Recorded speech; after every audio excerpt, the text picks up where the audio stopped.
मेरा नाम रोहिणी है। मैं बहुत शांत स्वभाव की, सीधी साधी और मामूली सी लड़की थी। मेरी छोटी बहन शालिनी वो भी बहुत सुंदर थी। हम दोनों ही बहनों के बिहेवियर बहुत अलग अलग थे।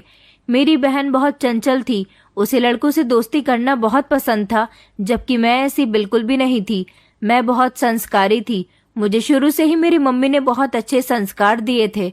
कुछ ऐसे ही संस्कार वो मेरी छोटी बहन को भी देना चाहती थी, मगर मेरी छोटी बहन तो अपनी ही मर्जी की मालिक थी। वो ज्यादा किसी की सुनती नहीं थी। छोटे होने की वजह से वो मम्मी पापा की बहुत लाडली थी। हम 2 बहनें और 2 भाई थे। मैं अपने घर में सबसे बड़ी थी। मुझसे छोटी मेरी बहन और उसके बाद 2 छोटे भाई थे जो अभी पढ़ाई कर रहे थे। मेरी पढ़ाई पूरी हो चुकी थी। मैं आगे पढ़ना नहीं चाहती थी, इसलिए मैं घर में रहकर घर के ही कामकाज किया करती थी। मेरी छोटी बहन ने इंटर करने के बाद अपनी पढ़ाई आगे जारी नहीं की थी, क्योंकि उसे पढ़ने का कोई शौक नहीं था। वो ज्यादातर हंसी मजाक में लगी रहती थी। हमारे पड़ोस में रहने वाला धीरज, उसके साथ उसकी बहुत अच्छी दोस्ती थी। धीरज हमारे घर में काफी आता जाता था, क्योंकि वो मेरे मम्मी पापा का बहुत लाडला बन गया था। धीरज और उसकी फैमिली हमारे पड़ोस में किराएदार थे और वो काफी सालों से पड़ोस वाले घर में किराए पर रह रहे थे। धीरज के साथ उसकी मम्मी और उसके पापा रहा करते थे। उसकी 3 बहनें थीं। उन तीनों की शादियां हो चुकी थी और वो अपनी 3 बहनों का इकलौता भाई था। उसके पिता बीमार रहते थे, जबकि माँ पढ़ी लिखी थी। इस उम्र में भी स्कूल में टीचर की नौकरी किया करती थी। धीरज किसी कंपनी में एम्प्लॉय था। सुबह 9 बजे से लेकर शाम के 5 बजे तक उसकी ड्यूटी होती थी। सुबह ऑफिस जाने से पहले और शाम को ऑफिस आने के बाद वो हमारे घर जरूर आता था। मेरे मम्मी पापा को भी वो अपने माता पिता के समान ही समझता था। धीरज कभी कभी मुझसे बात करने की कोशिश करता था, मगर मैं उससे कोई बात नहीं करती थी। मेरी बहन शालिनी धीरज के साथ बहुत हंसी मजाक करती थी। कई बार तो वो धीरज के साथ बाजार शॉपिंग करने के लिए भी जा चुकी थी, जबकि मम्मी ने उसे धीरज के साथ कहीं भी घर से बाहर निकलने के लिए मना किया हुआ था, मगर वो किसी की सुनती ही नहीं थी। मम्मी उसे इसीलिए रोकती थी कि जब लोगों को पता चलेगा कि तुम पड़ोसी के बेटे के साथ उसकी गाड़ियों पर घूम रही हो तो लोग गलत गलत मतलब निकालेंगे। धीरज शालिनी से उम्र में काफी बड़ा था। वो तो मुझसे भी 2 साल बड़ा था, मगर शालिनी धीरज का नाम लिया करती थी। ये बात मेरी मम्मी को बहुत गलत लगती थी। उन्होंने कई बार शालिनी से कहा था कि धीरज को भाई कहकर बुलाया करो, लेकिन शालिनी थी कि उसे अपना दोस्त ही मानती थी। उसका यही कहना था कि भाइयों से दोस्ती नहीं की जाती। सगे भाई अपनी जगह होते हैं और दोस्त अपनी जगह होते हैं। पापा कहते थे कि बेटी अगर दोस्ती करने में खुश है तो उसे इसी तरह से खुश रहने दो, उसकी जिंदगी में ज्यादा रोक टोक मत किया करो। सबसे ज्यादा लाडली होने की वजह से पापा उसकी हर बात को मान लेते थे। मुझे तो घर की नौकरानी समझा जाता था। जिसको जो काम होता वो मुझे आवाज लगा दिया करता था। शालिनी इसी घर की बेटी होते हुए भी घर के किसी काम काज को हाथ नहीं लगाती थी। वो खूबसूरती में मुझसे 2 कदम आगे थी, इसलिए उसे अपने आप पर बहुत घमंड था। मैं सोचती थी कि मैं भी खूबसूरती में शालिनी से कम नहीं हूँ, क्योंकि मैं मेकअप नहीं करती थी, जबकि शालिनी सारा दिन लिपस्टिक और क्रीम लगाकर घूमती थी, जिसकी वजह से उसकी खूबसूरती में 4 चांद लग जाते थे। मैं कोई मेकअप भी नहीं करती थी और सारा दिन घर के कामों में बिजी रहती थी, इसलिए मेरी खूबसूरती किचन के अंदर ही दबकर रह गई थी। मुझे तो कहीं जाने की भी फुर्सत नहीं होती थी। मेरी मम्मी ने मुझे घर गृहस्थी बहुत अच्छे से संभालनी सिखाई थी, जबकि शालिनी बहुत मॉडर्न टाइप की थी। उसे घर के किसी काम से कोई मतलब नहीं होता था, बल्कि वो तो अपने भी सारे काम मुझसे करवाया करती थी। शालिनी और मेरी आपस में ज्यादा बनती नहीं थी, क्योंकि वो मुझे खुद से कम समझती थी। अपनी मेकअप वाली खूबसूरती और अपनी मॉडर्न अदाओं से वो अपने आप को बहुत इंटेलिजेंट और घमंडी समझती थी, लेकिन ये सिर्फ उसकी खूबसूरती का दिखावा था। मुझे इस बात से कोई मतलब नहीं था कि वो मुझसे बात करती है या नहीं। मम्मी तो कभी कभी शालिनी को इस बात पर डांट देती थी। कहती थी कि रोहिणी तुम्हारी बड़ी बहन है, तुम अपनी बड़ी बहन से ज्यादा कंपैरिजन मत किया करो। मगर शालिनी कहाँ किसी की सुनती थी। मेरे मम्मी पापा मेरे लिए रिश्ता तलाश कर रहे थे, क्योंकि अब मेरी उम्र शादी की हो गई थी। मेरे पेरेंट्स को मेरे लिए ऐसे ही लड़के की तलाश थी जो बिल्कुल मेरे जैसे ही स्वभाव का हो, शांत और सुलझा हुआ, समझदार और सिंपल, जिसमें दुनिया का दिखावा बिल्कुल भी न हो। मम्मी ने आसपास के कई लोगों से भी कहा था कि हमारी बेटी के लिए कोई अच्छा सा रिश्ता बताना। ये बात धीरज की मम्मी के कान तक भी पहुंच गई थी। एक दिन धीरज की मम्मी हमारे घर पर आई थी और उन्होंने मेरी मम्मी से कहा था कि बहन, आप फिक्र न करो, मैं आपकी बेटी के लिए अच्छा रिश्ता देखने में आपकी मदद करूंगी। मेरी मम्मी उनकी इस बात पर बहुत खुश हुई थी, लेकिन उनकी इस बात का कोई भी मतलब नहीं समझ सका था, क्योंकि थोड़े ही दिन बाद वो ढेर सारी मिठाई लेकर हमारे घर पर आ गई थी और फिर उन्होंने मम्मी से अपने बेटे धीरज के लिए मेरा हाथ मांग लिया था। मम्मी तो उनकी बात सुनकर चौंक कर रह गई थी। उन्होंने कहा था कि बहन, मैं तुम्हारी बेटी रोहिणी को अपने घर की बहू बनाना चाहती हूँ। मुझे वो बहुत पसंद है। मेरा बेटा धीरज, उसको तो तुम लोग बहुत अच्छे तरीके से जानते हो। धीरज को भी रोहिणी से इस रिश्ते पर कोई एतराज नहीं है, क्योंकि मैं उससे पहले ही पूछ चुकी हूँ। धीरज ने बताया था कि उसे भी रोहिणी पसंद है और अगर उसकी शादी उसके साथ होगी तो वो रोहिणी को बहुत खुश रखेगा, क्योंकि मेरा बेटे भी रोहिणी के जैसी ही पत्नी डिजर्व करता है। रोहिणी है ही इतनी अच्छी। आपने अपनी रोहिणी को बहुत अच्छे संस्कार दिए हैं। वो बहुत शांत स्वभाव की और घरेलू लड़की है। मुझे अपने बेटे के लिए ऐसी ही लड़की की तलाश थी। उनकी सारी बात मेरे मम्मी पापा ने ध्यान से सुन ली थी, मगर वो लोग आपस में डिस्कशन करना चाहते थे, इसीलिए पापा और मम्मी कुछ समय के लिए दूसरे वाले कमरे में चले गए। धीरज की मम्मी मुझे बहुत प्यार कर रही थी, बार बार मेरे सदके वारी जा रही थी। उनको इस तरह से अपने घर उनके बेटे का रिश्ता लाते हुए देखकर तो मैं भी दंग रह गई थी। और फिर उन्होंने बताया था कि धीरज भी मुझे पसंद करता है। ये बात सुनकर तो मैं चौंक गई थी। क्या धीरज के मन में मैं थी? क्योंकि वो तो बहुत ही मॉडर्न ख्यालात का लड़का था। मुझे तो ऐसा लगता था जैसे धीरज की कोई गर्लफ्रेंड होगी, क्योंकि आजकल का जमाना ऐसा ही है, लड़कों की ढेर सारी गर्लफ्रेंड होती हैं, जबकि लड़कियों का भी कोई ना कोई बॉयफ्रेंड जरूर होता है। मगर मैं तो बाहर की दुनिया के बारे में ज्यादा कुछ जानती ही नहीं थी। थोड़ी देर के बाद जब मेरे मम्मी पापा आए और उन्होंने अपना फैसला धीरज की मम्मी को सुनाया, तो वो खुशी से फूली नहीं समा रही थी, क्योंकि उन्होंने इस रिश्ते के लिए हाँ कर दी थी। मेरे मम्मी पापा ने कहा था कि हम लोग धीरज को पसंद करते हैं। अगर आप इतने प्यार और चाहत के साथ हमारी बेटी का हाथ मांगने के लिए आई है तो हम आपको निराश नहीं करेंगे। इस तरह दोनों परिवारों की मर्जी के मुताबिक मेरा रिश्ता धीरज के साथ तय हो गया था। इस दौरान मेरी बहन शालिनी अपनी किसी दोस्त के यहाँ गई हुई थी। जब वो धीरज की मम्मी के जाने के आधे घंटे के बाद घर पर आई और उसने ढेर सारी मिठाई रखी हुई देखी, तो वो कहने लगी कि आखिर ये मिठाई कहाँ से आई है। मम्मी ने उसको बताया कि एक बहुत बड़ी खुशखबरी है, तुम भी मिठाई खाओ। तो वो मिठाई खाने लगी, कहने लगी कि अच्छा, ऐसी कौन सी खुशखबरी है जिसकी खुशी में इतनी ढेर सारी मिठाई आई है। मेरी मम्मी ने शालिनी को धीरज की मम्मी के आने का बताया और बताया कि वही ये सारी मिठाई लेकर आई है। दरअसल वो धीरज और रोहिणी का रिश्ता तय कर गई हैं। हम लोगों ने भी रिश्ते से इनकार नहीं किया, क्योंकि धीरज बहुत अच्छा और समझदार लड़का है, अच्छा कमाता है। हमारी रोहिणी उनके घर में खुश रहेगी। सबसे अच्छी बात तो यह है कि हमारी बेटी पड़ोस वाले घर में ही ब्याह कर जाएगी, तो इससे खुशी की बात और क्या हो सकती है। मम्मी कहने लगी कि अब तुम अपनी बड़ी बहन की शादी की तैयारी में लग जाओ, क्योंकि धीरज की मम्मी जल्द ही इन दोनों की शादी करना चाहती हैं। हमें भी इस रिश्ते से कोई प्रॉब्लम नहीं है। हम भी चाहते हैं कि दोनों बच्चों की जल्द से जल्द शादी हो जाए। न जाने क्यों मम्मी के मुंह से ये सारी बातें सुनकर शालिनी को कोई खुशी नहीं हुई थी। शालिनी के चेहरे का रंग उतर गया था और शालिनी बार बार मुझे देख रही थी। हाँ, मगर उसने मम्मी से इतना जरूर कहा था कि आप लोगों को रिश्ता तय करने की इतनी भी क्या जल्दी थी, और तो और आप लोग शादी भी जल्दी कर देना चाहते हो। आपको पता है ना कि धीरज किराए के घर में रहता है। रोहिणी उन लोगों के साथ कैसे गुजारा करेगी। मम्मी कहने लगी कि इस बात की परवाह तुम मत करो, मेरी रोहिणी बहुत सब्र वाली बच्ची है। जब वो इस घर को स्वर्ग बना सकती है तो धीरज के साथ भी खुश रह सकती है।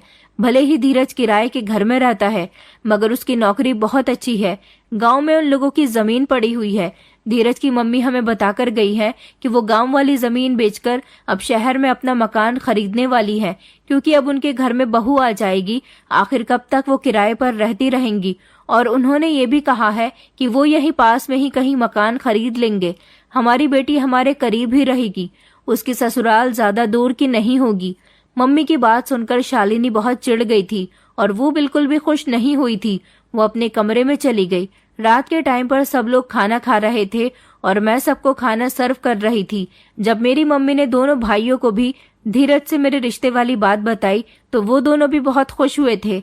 मेरा एक भाई कहने लगा कि मम्मी, धीरज तो बहुत मॉडर्न ख्याल का लड़का है, क्या उसका गुजारा हमारी रोहिणी दीदी के साथ हो जाएगा? तो मम्मी कहने लगी कि बेटा, गुजारा क्यों नहीं होगा।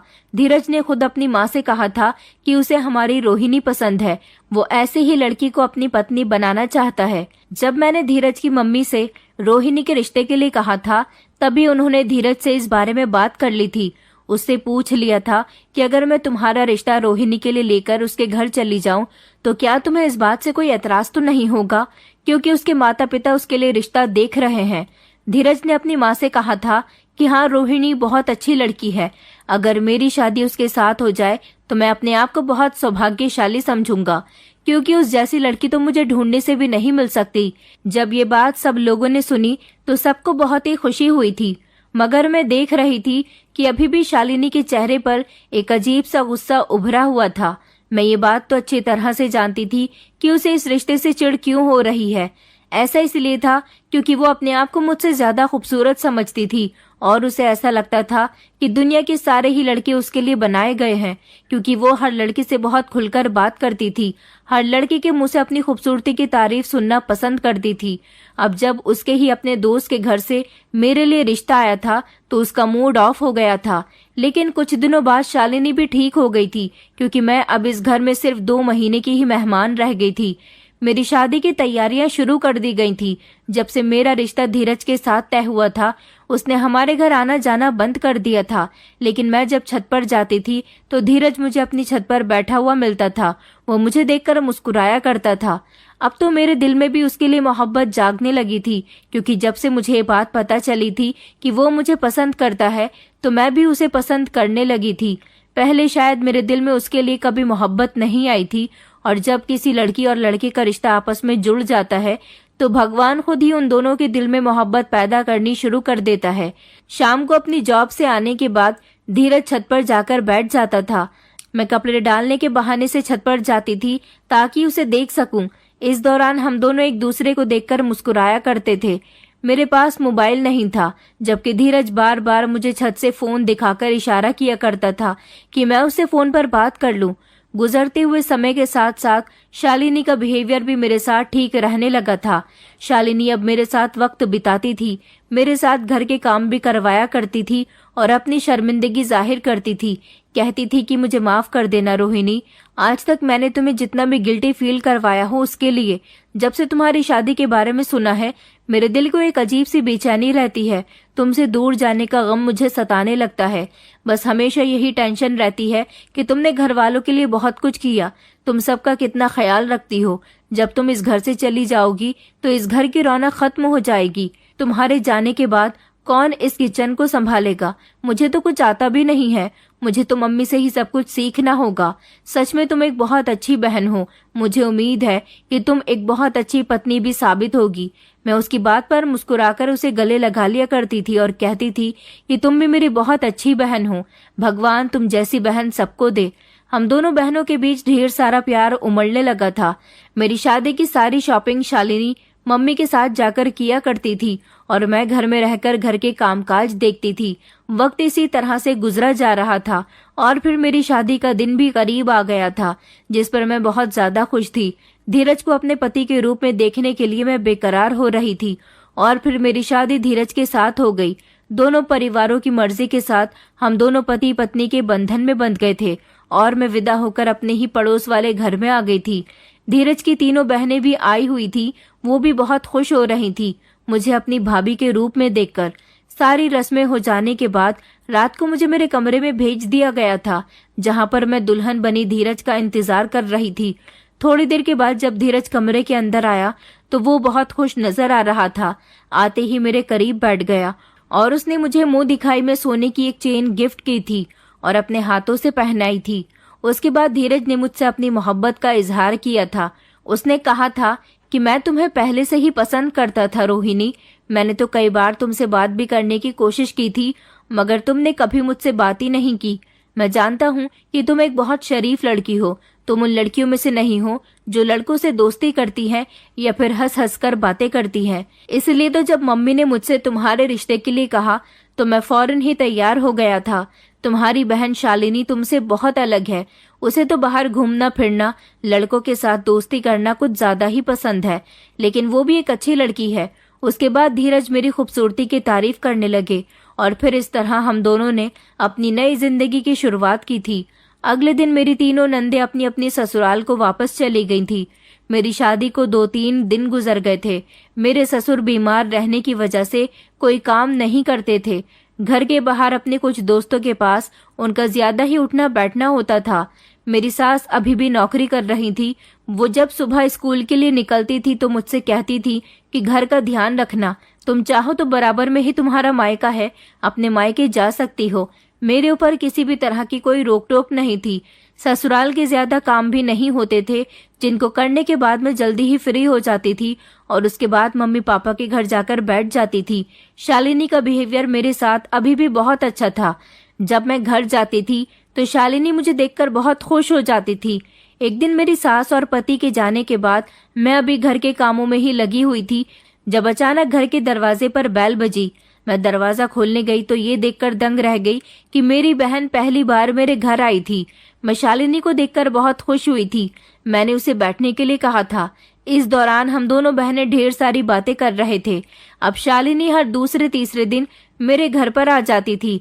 इस तरह मुझे भी ज्यादा मम्मी पापा के घर जाने की फुर्सत नहीं मिलती थी। एक दिन जब शाम के टाइम पर मेरे पति ऑफिस से घर आए और जैसे ही कमरे के अंदर गए तो उनकी एक जोरदार आवाज मुझे आई थी। मैं भागते हुए कमरे के अंदर गई तो उन्होंने मुझे अपने हाथ में पकड़ी हुई जेंट्स घड़ी दिखाई थी। मेरे पति कहने लगे कि ये घड़ी किसकी है रोहिणी? मैंने कहा मुझे नहीं पता ये किसकी घड़ी है। मेरा पति कहने लगा कि ये घड़ी ना तो पापा की है और ना ही मेरी है, तो फिर घर के अंदर कैसे आई? मैंने अपने पति से कहा कि मैं सच कह रही हूँ धीरज, मुझे नहीं पता ये घड़ी किसकी है और यहाँ कैसे आई। ये जरूर आपकी या पापा की ही होगी। मेरा पति कहने लगा कि मैं अपनी चीज को और पापा की चीज को अच्छी तरह से पहचानता हूँ। उस दिन मैंने अचानक धीरज की आंखों में एक अजीब सा गुस्सा देखा था। मुझे धीरज की यह हरकत बहुत गलत लगी थी कि वो मुझे अजीब नजरों से देख रहे थे। मैं इस बात पर अपने पति से नाराज थी। ये बात वो भी नोटिस कर रहे थे कि मैं उनसे ढंग से बात नहीं कर रही हूँ। मुझे मनाने के लिए उन्होंने मुझे सॉरी कहा था और गिफ्ट भी दिया था। मैंने जैसे ही गिफ्ट खोल कर देखा तो उसमें मोबाइल था। धीरज ने मेरी तरफ देखकर कहा कि क्या हुआ, तुम्हें गिफ्ट पसंद नहीं आया? मैंने धीरज से कहा कि धीरज मुझे इसकी कोई जरूरत नहीं है। धीरज कहने लगा कि क्यों जरूरत नहीं है? जब मैं ऑफिस में होता हूँ तो मुझे तुम्हारी याद आती है। इसके जरिए हम दोनों एक दूसरे से बात कर सकेंगे। मैंने कहा अच्छा ठीक है। मोबाइल लेने के बाद मेरा मूड ठीक हो गया था क्योंकि धीरज मुझे मना चुके थे। उसके बाद वो मुझे रात के समय होटल में खाना खिलाने के लिए ले गए थे। अगले दिन मेरे पति की छुट्टी थी। उन्होंने शालिनी को कॉल करके घर बुला लिया था और उससे कहा था कि हम लोग बाहर डिनर पर जा रहे हैं, तुम भी हमारे साथ चलो। काफी टाइम हो गया, तुम मेरे साथ कहीं नहीं गई हो। पहले तो तुम मेरे साथ शॉपिंग पर भी जाती रहती थी, लेकिन जब से मेरी शादी हुई है तुमने मेरे सामने आना बहुत कम कर दिया। शालिनी कहने लगी कि आपने मेरी दीदी को अपने घर बुला लिया है। घर के काम देखने वाला कोई भी नहीं है, इसलिए मुझे घर के काम देखने होते हैं और जब मैं यहाँ आती हूँ तो आप ऑफिस में होते हो। मेरे पति हम दोनों को डिनर पर ले गए थे। जिस रेस्टोरेंट में हमने खाना खाया था वो रेस्टोरेंट बहुत बड़ा था। मेरे पति मोबाइल से फोटो क्लिक कर रहे थे, मगर मैं नोटिस कर रही थी कि इस दौरान शालिनी मेरे पति के साथ बहुत ही चिपक रही थी और बार बार उनके साथ फोटो खिंचवा रही थी। उन दोनों जीजा साली के बीच इतनी हंसी मजाक हो रही थी कि शायद वो लोग मुझे वहां पर ले जाने के बाद भूल ही गए थे। फिर मैंने अपने दिमाग से ये बात निकाल दी क्योंकि मुझे ऐसा नहीं सोचना चाहिए था। शालिनी मेरी बहन थी क्योंकि मुझे अपनी ही बहन और पति के बारे में ऐसा सोचना शोभा नहीं दे रहा था। फिर हम लोग घर आ गए थे। अगले दिन जब शाम के टाइम पर शालिनी मेरे घर आई तो मुझसे मेरा मोबाइल मांगने लगी थी। मैंने उसे अपना मोबाइल दे दिया था। मैं किचन में उसके लिए चाय बनाने चली गई थी। थोड़ी ही देर के बाद मेरे पति भी आ गए थे। अब हर बार ऐसा ही होने लगा था। शालिनी इस समय घर आई थी जब मेरे पति के ऑफिस से घर आने का टाइम होता था। उसके बाद वो मेरे पति के साथ बातें करने में इतनी बिजी हो जाती थी कि मेरे पति भी मुझे इग्नोर कर दिया करते थे। ये बात तो मेरी सास भी नोटिस कर रही थी। एक दिन मेरी सास ने मुझसे कह दिया था कि रोहिणी, मुझे तुम्हारी बहन का इतना आना जाना अपने घर में पसंद नहीं है। तुम अपनी बहन पर रोक लगा सकती हो तो लगा लो, क्योंकि मैं देख रही हूँ कि वो मेरे बेटे के साथ धीरे धीरे बहुत नजदीकियां बढ़ा रही है। मैंने कहा था कि मम्मी जी, ऐसी कोई बात नहीं है, आपको गलतफहमी हो रही है। मेरी सास कहने लगी कि अच्छा है, अगर ये बात मेरी गलतफहमी ही निकले तो, क्योंकि मैं नहीं चाहती कि मेरे बेटे और बहू का घर खराब हो। मेरी सास की बात मुझे कुछ समझ नहीं आई थी। न जाने उन्हें मेरी बहन पर किस बात का शक था। मुझे तो ये सोचकर सुकून मिल जाता था कि धीरज और शालिनी पहले से ही आपस में दोस्त हैं। उन लोगों की हंसी मजाक तो पहले से ही खुली हुई है। उसी रात मैं और मेरे पति गहरी नींद में सो रहे थे जब रात के टाइम पर अचानक 3 बजे मेरे मोबाइल पर किसी की कॉल आने लगी। इतनी रात को ना जाने किसकी कॉल आई थी। मैंने जैसे ही कॉल रिसीव की तो उसमें कोई मर्द बोल रहा था। एक अनजान मर्द की आवाज सुनकर मैंने कॉल डिस्कनेक्ट कर दी थी। अगले दिन फिर से शालिनी मेरे घर पर आ गई थी। काफी देर वो मुझसे बातें करती रही। मेरा मोबाइल तो मेरे कमरे में ही रहता था। शालिनी के आते ही मैं उसके लिए चाय बनाने जब किचन में जाती थी। उस दिन भी जब मैं थोड़ी देर के बाद अपने कमरे में गई तो मैं देखती थी कि शालिनी मेरे मोबाइल में बहुत बिजी थी और मुझे देखते ही वो घबरा गई। उसने जल्दी से मेरा मोबाइल बंद करके रख दिया था। मैंने उससे कहा कि क्या हुआ, किसी का फोन आया था क्या? तो वो कहने लगी, हाँ जीजू का फोन आया था, आपके बारे में पूछ रहे थे, कह रहे थे कि थोड़ी देर में मैं घर ही आ रहा हूँ। मैंने कहा अच्छा ठीक है, तुम चाय पियो। मैं घर के कामों में इतनी ज्यादा बिजी रहती थी कि ना तो कोई सोशल अकाउंट चलाती थी और ना ही अपने मोबाइल पर ज्यादा ध्यान दिया करती थी। जब किसी का फोन आता तो कॉल रिसीव जरूर कर लेती थी। मुझे अपनी मम्मी पापा से भी बात करनी होती तो मैं उनसे फोन पर बात नहीं करती थी, बल्कि उनके ही घर चली जाती थी। कुछ दिनों के लिए मेरे सास ससुर अपने किसी रिश्तेदार की शादी में दूसरे शहर जा रहे थे। उन्होंने हम दोनों पति पत्नी को भी अपने साथ चलने के लिए कहा था, मगर मेरा शादी में जाने का मन नहीं कर रहा था, इसलिए मैंने अपनी सास से मना कर दिया था। मगर मैं एक बात से बहुत परेशान थी कि हर रात मुझे किसी अननोन नंबर से कॉल आती थी। ये बात तो अब मेरे पति को भी पता चल गई थी, क्योंकि ऐसा सिर्फ अब 1-2 बार नहीं बल्कि हर रात होने लगा था। मेरे पति मुझसे पूछने लगे थे कि रात के टाइम पर तुम्हारे पास किसकी कॉल आती है। मैंने उनसे कहा था कि मुझे नहीं पता किसके नंबर से कॉल आती है। मेरे पति ने मेरा मोबाइल चेक करने के लिए उठाया तो मेरा मोबाइल स्विच ऑफ था, उसमें चार्जिंग ही नहीं थी। मैंने फोन चार्जिंग पर लगा दिया था और उसके बाद ये बात खत्म हो गई थी। मेरी सास घर पर नहीं थी, इसलिए मेरी बहन को अब मैंने अपने पास ही रोक लिया था। मेरे पति ऑफिस में थे। एक दिन शालिनी मार्केट से अपने लिए एक ड्रेस खरीद कर लाई थी। वो ड्रेस काफी मॉडर्न थी। उसने मुझसे कहा कि देखो रोहिणी, कितनी सुंदर ड्रेस है। मैंने कहा हाँ ये तो बहुत अच्छी है, मगर तुम इतनी छोटी ड्रेस क्यों लेकर आई हो? इतने छोटे छोटे कपड़े मत पहना करो। शालिनी कहने लगी कि ये ड्रेस मैं नहीं लेकर आई, बल्कि मेरी एक फ्रेंड ने मुझे गिफ्ट की है। मैंने कहा लेकिन तुम तो मार्केट गई थी। उसने कहा हाँ वो भी मेरे साथ मार्केट गई थी। मुझे ये ड्रेस पसंद आई तो उसने मुझे गिफ्ट कर दी। कहने लगी कि अगर ये ड्रेस मैंने अपने घर में रख ली तो मम्मी मुझ पर बहुत गुस्सा करेंगी, तुम इसे 2-3 दिन के लिए अपने पास रख लो। मैंने कहा लेकिन मैं इसे अपने पास क्यों रखूं, तुम इसे घर क्यों नहीं ले जाती? वो कहने लगी कि यार प्लीज 2-3 दिन के लिए अपने पास रख लो, मेरी एक फ्रेंड का बर्थडे है, मुझे ये वहां पर पहन कर जानी है, उसके बाद मैं ये अपने पास ही रख लूंगी। मैं उसकी वो ड्रेस अपने पास रखने पर तैयार हो गई थी। मैंने उसे डांट भी दिया था कि आगे से तुम ऐसे कपड़े मत लेकर आना। मैं उसकी ड्रेस को अलमारी में रखने के लिए पलट ही रही थी कि इतनी ही देर में शालिनी ने मेरा हाथ पकड़ लिया और कहने लगी कि तुम कितनी सुंदर हो रोहिणी, ये ड्रेस तुम पर कितना प्यारा लगेगा। सारी जिंदगी तुमने सलवार कमीज पहनकर गुजार दी, कभी मेरी तरह मॉडर्न कपड़े नहीं पहने। एक बार ये ड्रेस मुझे पहनकर दिखाओ, मैं देखना चाहती हूँ कि तुम मॉडर्न कपड़ों में कैसी लगती हो। मैंने कहा कि नहीं नहीं, मैं ऐसे कपड़े नहीं पहनती। तो वो मुझसे जिद करने लगी और कहने लगी कि प्लीज तुम मेरी बहुत अच्छी बहन हो ना, मैं सिर्फ ये देखना चाहती हूँ कि तुम ऐसे कपड़ों में कैसी लगोगी। घर में वैसे भी कोई नहीं है तो तुम बिना डरे ये कपड़े पहन सकती हो। मैंने भी सोचा कि वैसे भी घर में आज कोई नहीं है, अगर मैं शालिनी के इतना जिद करने पर ये ड्रेस थोड़ी देर के लिए पहन भी लूंगी तो कोई बात नहीं है। मैं वो ड्रेस पहनकर शालिनी के सामने आ गई थी। शालिनी मेरी बहुत तारीफ कर रही थी। शालिनी कहने लगी कि तुम इस पर थोड़ा सा मेकअप और करो, तुम और ज्यादा प्यारी लगोगी। मैंने कहा, मेकअप करने की क्या जरूरत है, कपड़े पहन लिए हैं यही काफी है। तो वो कहने लगी कि प्लीज तुम मेरी खातिर इतना तो कर ही सकती हो ना, मैं तुम्हें अपनी आंखों के सामने किसी सेलिब्रिटी की तरह देखना चाहती हूँ। उसके कहने पर मैं ड्रेसिंग के आगे खड़े होकर मेकअप करने में बिजी हो गई थी। मेरा सारा ध्यान मेकअप करने पर ही लगा हुआ था।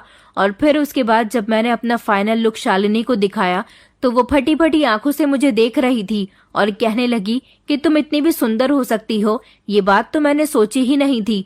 तुम आज किसी हीरोइन से कम नहीं लग रही हो। बस 10-15 मिनट ये ड्रेस पहनने के बाद मैंने फौरन ही कपड़े चेंज कर दिए थे और अपने चेहरे से मेकअप भी उतार लिया था। शालिनी ने रात का खाना हम दोनों पति पत्नी के साथ खाया था। उसके बाद वो अपने घर को चली गई थी। मेरे पति को शालिनी के जाने के बाद फिर से याद आया कि उसे ये चेक करना था कि मेरे मोबाइल में आखिर आधी रात को कॉल्स किसकी आती हैं। ये देखने के लिए जैसे ही मेरे पति ने मोबाइल उठाया तो मेरे पति की आंखें फटी की फटी रह गई थी। उनके चेहरे के एक्सप्रेशन बदल गए थे। मेरे पति गुस्से से चिल्लाते हुए मेरे करीब आए और मुझे मोबाइल की स्क्रीन दिखाते हुए कहने लगे कि ये सब क्या है। मैं डर गई थी क्योंकि आज वो बहुत गुस्से से चिल्ला रहे थे। मैंने कहा कि धीरज क्या हो गया, तो उन्होंने मुझसे कहा कि तुम अपनी आंखों से क्यों नहीं देख लेती। मैंने जैसे ही मोबाइल देखा तो मेरे पैरों तले से जमीन निकल गई थी और फिर मोबाइल मैंने अपने हाथ में ले लिया था। मेरे मोबाइल में व्हाट्सएप ऑन था और उसमें ढेर सारी चैट थी। ये चैट किसी और के साथ नहीं बल्कि किसी अनजान मर्द के साथ थी जो मेरे ही नंबर से की गई थी। उसमें बहुत सारी प्यार भरी बातें थी। कुछ मैसेज मेरे नंबर से किए गए थे तो कुछ मैसेज उधर से भी आए हुए थे। यहाँ तक कि आज जो ड्रेस मैंने शालिनी को दिखाने के लिए पहनी थी, उस दौरान जब मैं मेकअप कर रही थी उस टाइम के फोटो मेरे मोबाइल में थे और उसी अनजान मर्द के नंबर पर सेंड किए गए थे। मैं तो ये सब देखकर दंग रह गई थी कि आखिर इतनी सारी चैटिंग मेरे फोन से किसने की है। मेरे पति सारी चैट पढ़ चुके थे। मेरे पति ने मेरे मुंह पर एक जोरदार थप्पड़ मार दिया और कहने लगे कि बताओ ये इंसान कौन है। मैंने कहा, धीरज मैं नहीं जानती कि ये कौन है। धीरज कहने लगा, अगर तुम नहीं जानती तो तुमने इसे अपने फोटो क्यों सेंड किए और ये कपड़े तुम्हारे पास कहाँ से आए, ये तुमने कब पहने थे। मैंने कहा, ये कपड़े तो आज शालिनी लेकर आई थी, ये उसके कपड़े हैं, मैंने तो बस ऐसे ही पहन लिए थे, मगर फोटो कब और किसने ले लिए ये मैं नहीं जानती। मेरे पति कहने लगे, मुझे तुम पर काफी दिनों से शक हो रहा है क्योंकि इससे पहले भी मैं घर में घड़ी देख चुका था। क्या तुम अपने आशिक को यहाँ तक बुलाती हो। मैंने कहा, नहीं नहीं धीरज, आप गलत समझ रहे हो। वो घड़ी सच में किसकी थी मैं जानती ही नहीं हूँ और ये चैटिंग मुझे इसके बारे में भी कुछ नहीं पता। आपको तो पता है कि मैं अपने मोबाइल पर ज्यादा ध्यान नहीं देती। ये कब कैसे और कब हुआ मुझे इस बारे में कुछ भी नहीं पता। धीरज कहने लगा कि ज्यादा सीधी बनने की जरूरत नहीं है। आज तक तुमने तो मुझे ऐसे कपड़े पहनकर कभी नहीं दिखाए। ये कपड़े पहनकर तुमने फोटो भी क्लिक कर लिया और इसको सेंड भी कर दिए। मुझे इस बारे में कुछ पता ही नहीं चला। मैंने कहा कि भगवान के वास्ते खामोश हो जाइए, मैं झूठ नहीं बोल रही, ये कपड़े शालिनी के ही हैं। अगर आपको यकीन नहीं होता तो आप शालिनी से पूछ लेना। मेरे पति ने कॉल करके शालिनी को उसी समय घर बुला लिया था। मैंने शालिनी से कहा कि बताओ शालिनी, आज तुम जो ड्रेस लेकर आई थी वो ड्रेस तुम्हारी ही थी ना, उसको पहनने के लिए तुमने ही तो मुझसे जिद की थी ना। शालिनी के रिएक्शन देखकर मेरे पैरों तले से जमीन निकल गई थी क्योंकि शालिनी इस तरह से रिएक्ट कर रही थी जैसे वो बहुत ज्यादा अनजान है, इस बारे में कुछ जानती ही नहीं है। उसने कहा, कौन सी ड्रेस, किस तरह की जिद, तुम क्या बातें कर रही हो। मैंने कहा, शालिनी तुम झूठ क्यों बोल रही हो, बताओ ना। आज तुम मार्केट से ड्रेस लेकर आई थी जो तुम्हारी फ्रेंड ने तुम्हें गिफ्ट की है। तुमने कहा था कि मैं तुम्हें वो पहनकर दिखाऊं। शालिनी कहने लगी, नहीं तो मैं तो ऐसी कोई भी ड्रेस लेकर यहाँ नहीं आई। शालिनी की बात सुनकर धीरज को बहुत गुस्सा आया था। उसने मेरी तरफ गुस्से से देखा और कहने लगा कि सुन ली तुमने सच्चाई, अब तुम आगे और क्या झूठ बोलना चाहती हो। मैंने शालिनी से कहा, तुम इतनी हद तक गिर जाओगी, मैं ये नहीं जानती थी। शालिनी कहने लगी कि झूठ तुम बोल रही हो। मेरे पास तो ऐसी कोई ड्रेस ही नहीं है। और तुमने जीजू को क्या झूठ बोला, जरा मुझे भी तो बताओ। धीरज कहने लगा कि मैं बताता हूँ। इसका कोई आशिक है जो इससे बातें करता है। इसने इसे वो ड्रेस पहनकर फोटो सेंड किया और कह दिया कि ये ड्रेस तुम्हारी है। शालिनी कहने लगी, अच्छा तो वो ड्रेस जरूर घर में ही होगी। उसने धीरज से कहा कि धीरज तुम खुद ही बताओ, अगर वो ड्रेस मेरी होती तो मैं उसे अपने घर ले जाती ना। वो ड्रेस तुम्हारे घर में हुई तो इसका मतलब यही है कि या तो रोहिणी को वो ड्रेस किसी ने गिफ्ट की है या फिर रोहिणी खुद वो ड्रेस लेकर आई है। शालिनी की बातें सुनकर धीरज अलमारी के पास चला गया और अलमारी में छानबीन करने लगा। उसे अलमारी में वो ड्रेस मिल गई थी और फिर उसने मेरे मुंह पर एक और थप्पड़ मार दिया। वो कहने लगा, अगर ये ड्रेस शालिनी की होती तो वो अपने घर लेकर जाती। ये ड्रेस तुम्हारी अलमारी में क्या कर रही है? तुम्हारा एक और झूठ पकड़ा गया। मैं बार बार धीरज से यही कह रही थी कि शालिनी झूठ बोल रही है, इसने मुझे एक बहुत बड़ी साजिश में फंसाया है। मगर मेरी बात का धीरज ने कोई यकीन नहीं किया और फिर उसने मुझे धक्के मारकर घर से निकाल दिया। मैं अपने मम्मी पापा के घर आ गई थी। उन्होंने मुझसे मेरे रोने की वजह पूछी तो मैंने उनको सब कुछ बताया। मम्मी